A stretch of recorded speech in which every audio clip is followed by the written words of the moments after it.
At the top of the hill, where the wind howls like a never-ending wail, there's an old church that no one has dared to visit for decades. The church, with its moss-covered stone walls and shattered stained glass windows, stands like a forgotten monument, a shadow of a bygone era.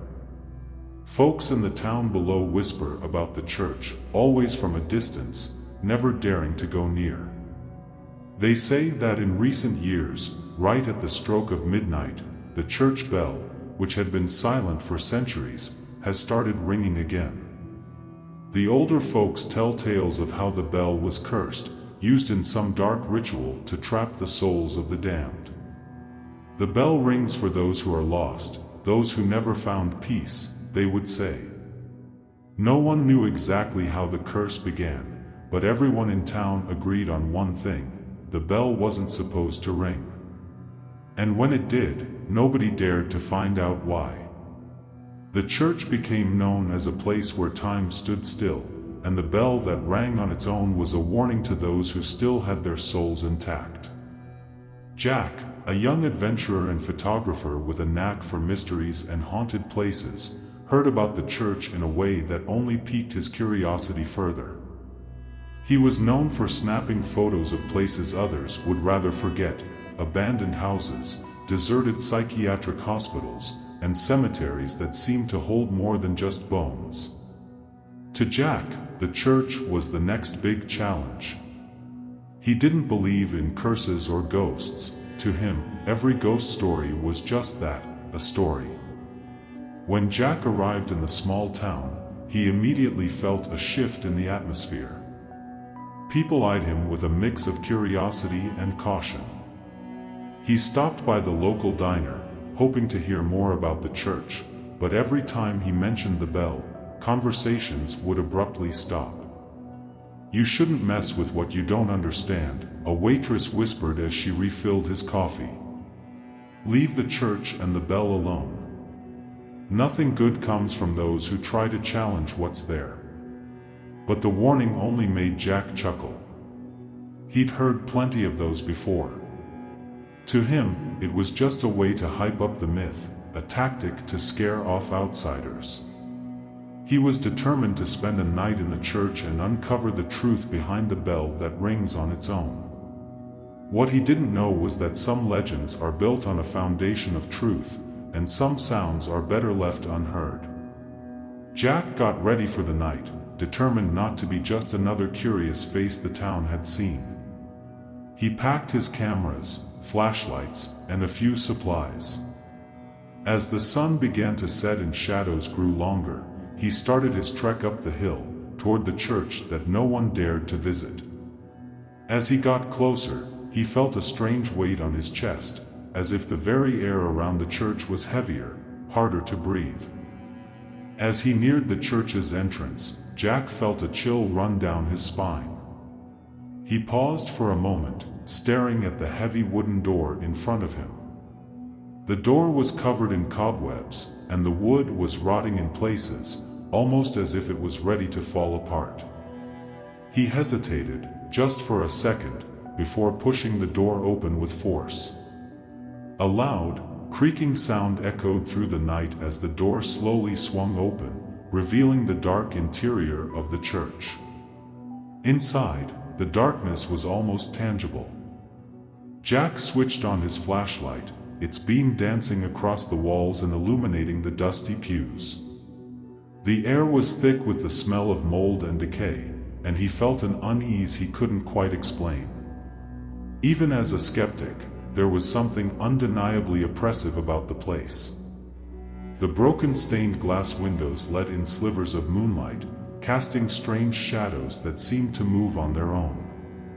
He set up his main camera on a tripod, aiming it at the bell in the church tower, visible through an opening in the rafters.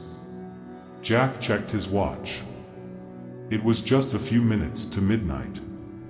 He grabbed another handheld camera and began exploring the church's nave, capturing images of everything he could. Every step he took echoed in the vast space, but the sound seemed to be swallowed by the darkness, as if absorbed by something unseen. As Jack walked down the main aisle, he noticed a small altar at the back, covered in a thick layer of dust. On the altar lay an old Bible, its pages yellowed with age. He opened it slowly, finding verses underlined and notes scribbled in the margins, written in shaky handwriting. As he turned one of the pages, a faded piece of paper fell to the ground. He picked it up and saw it was a note from a priest named Father Brennan. The note was a warning, a desperate plea: the bell must not toll. At midnight, it calls the lost, the damned. We're all trapped here by our own arrogance. Do not let the bell ring. Jack felt his heart quicken as he read it. But he still wasn't convinced. He was determined to see for himself, to prove that it was all just superstition and mass hysteria. Then, right at midnight, he heard it. A single, deep, resonating dong echoed through the church. The sound seemed to come from all directions, penetrating down to his bones. He looked at the bell, and his heart nearly stopped. There was no one there, but the bell was gently swaying, as if touched by an invisible hand. The bell rang again, louder this time, and Jack felt a wave of cold fear wash over him. He tried to capture the moment with his camera, but the screen flickered to static and went dark, as if something was interfering. Suddenly, Jack heard whispers around him.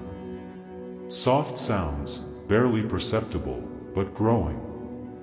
He spun around, trying to locate the source, but it seemed like the whispers were coming from everywhere, intensifying. He felt fear rising in his throat, a sense of panic starting to take hold. And then, he saw them, shadows moving among the pews, dark figures that seemed to glide through the darkness, slowly but steadily approaching. He swallowed hard, trying to stay calm.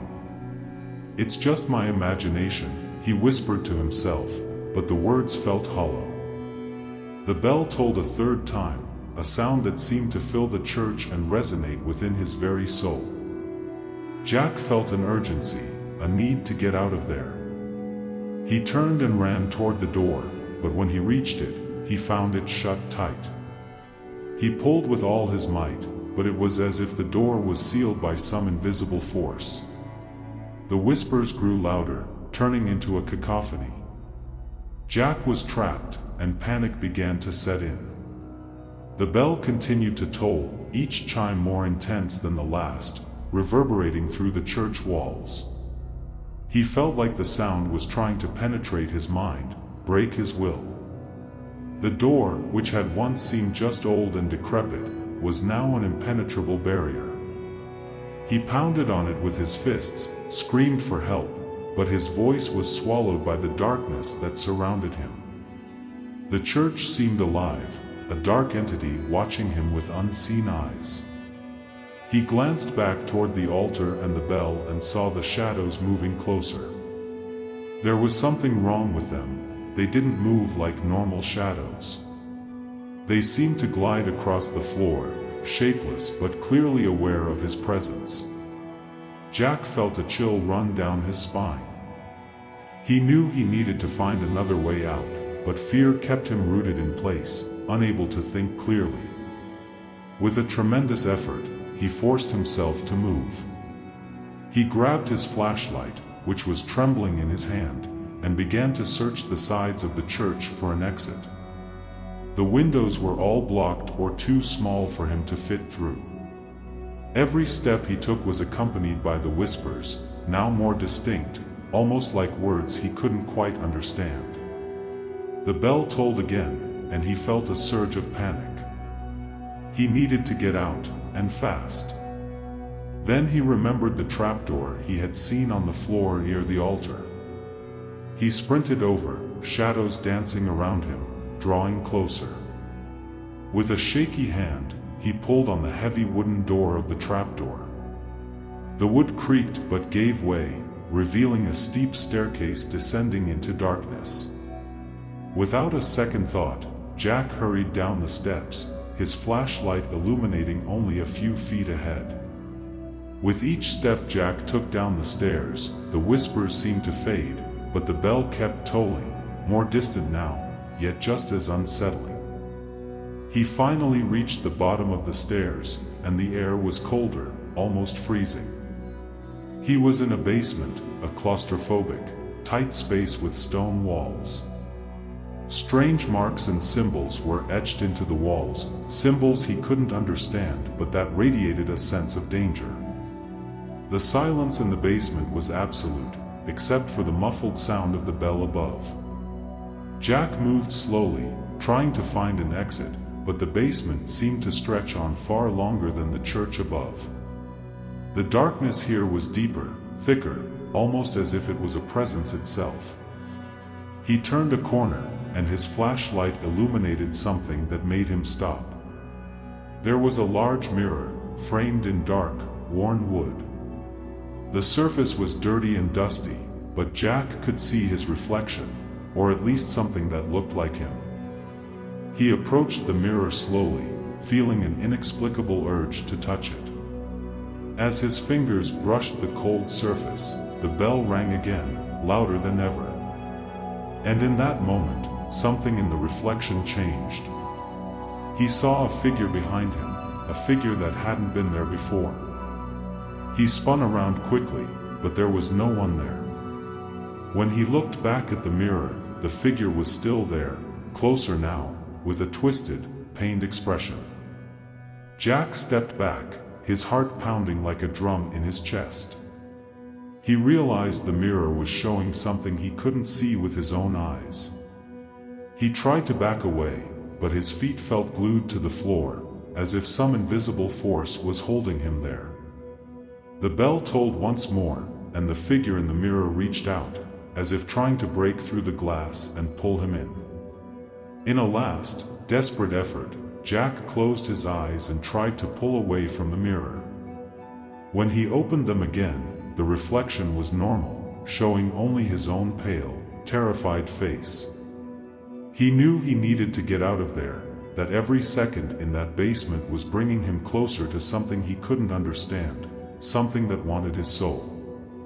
Jack tried to move away from the mirror, but his feet felt like they were stuck to the ground, as if the fear he felt was an invisible anchor.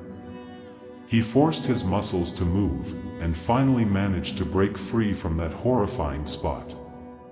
His hands were trembling, and he gripped the flashlight tightly, trying to control his breathing. He needed to think clearly, but panic was starting to take over, clouding his thoughts. The church and the basement were becoming a prison of his own fears. As he wandered through the basement, Jack found an old wooden door in the far corner. He hesitated, but he knew his only hope of escaping this nightmare was to keep moving forward.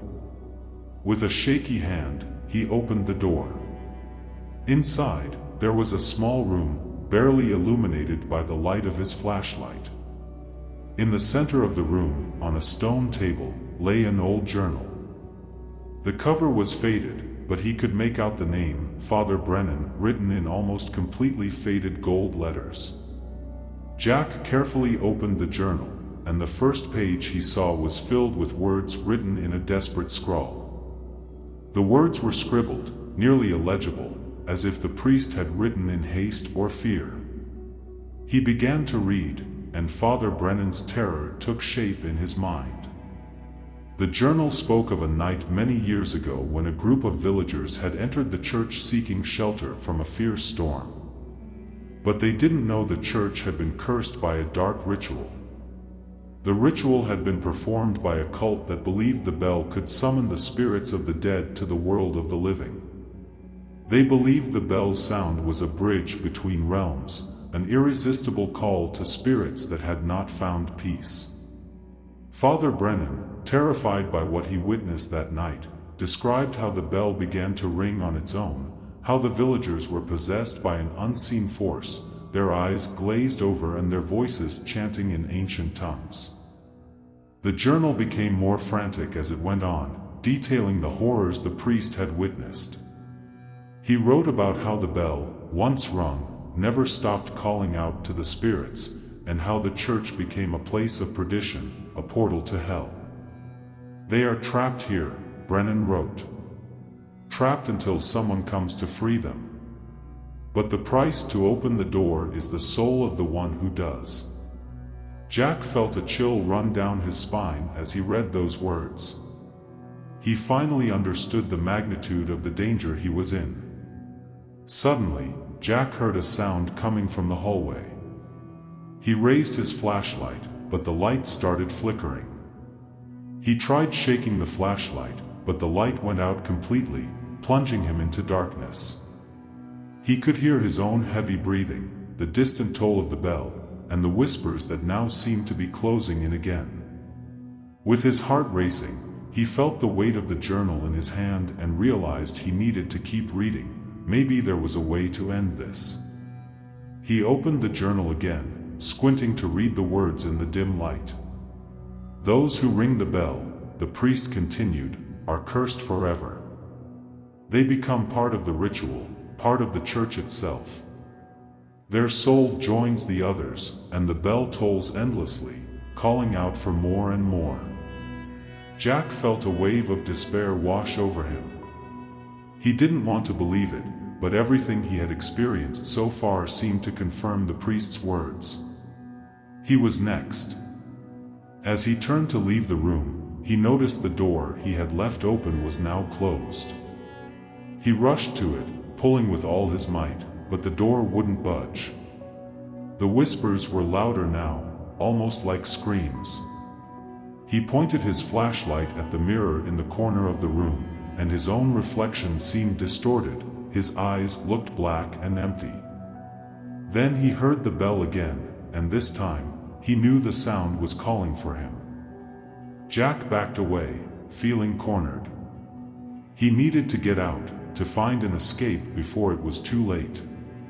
He turned back to the makeshift altar where the journal lay and saw an old key beside it. Snatching the key quickly, he ran back to the door, praying it was the solution. He slid the key into the rusty lock and turned it, hearing a satisfying click. With a strong pull, the door swung open, revealing the dark corridor once more. He ran, not looking back, hearing the bell tolling incessantly now, each chime echoing like a scream of despair. When he reached the end of the corridor, he found the staircase and climbed quickly, stumbling on a few steps but pushing forward. The church above was cloaked in darkness, but he knew he had to get outside. The air out there, no matter how cold, would be better than the suffocating terror inside the church. As he emerged from the basement's darkness into the church's interior, Jack finally saw the main door.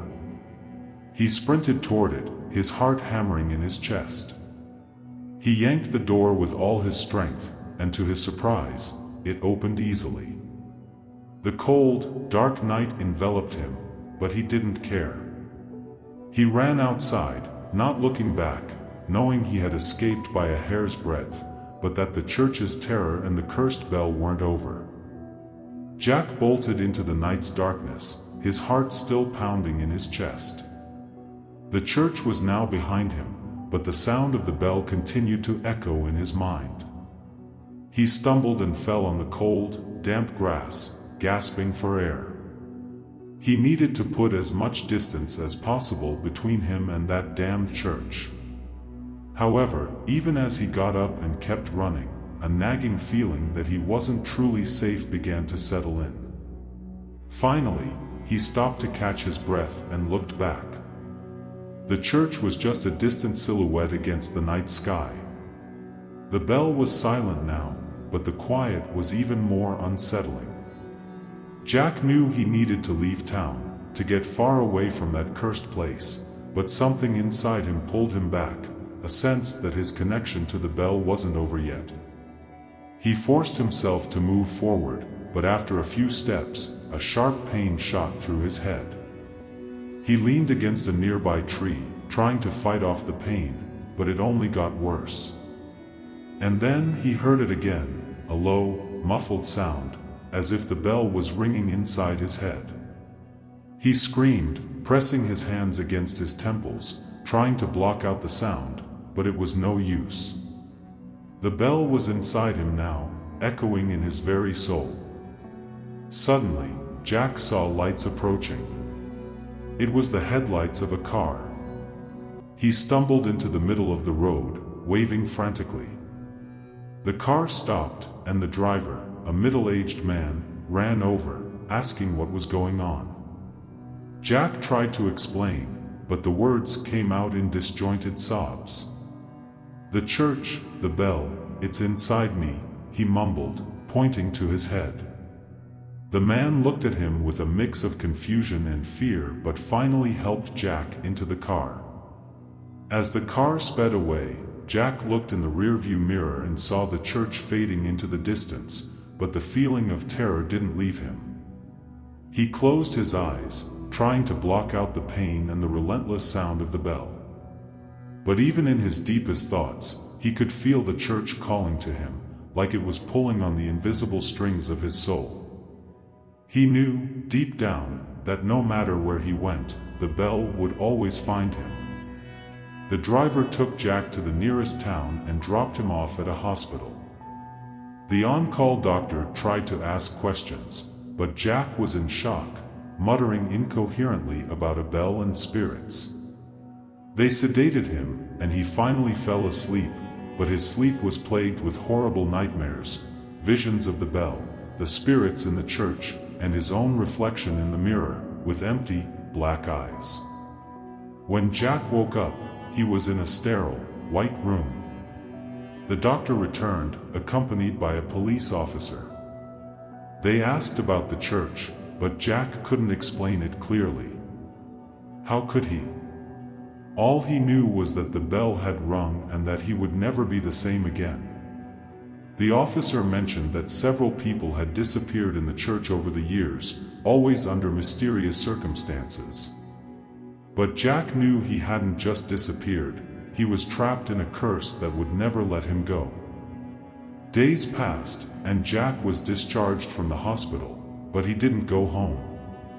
Instead, he rented a room in a boarding house in town, feeling as if he was being watched every moment. The bell still rang in his mind, a constant reminder that he could never escape. He began to isolate himself, avoiding any contact with others. He knew he was losing his mind, but there was nothing he could do about it. The sound of the bell was a constant reminder that his fate was sealed.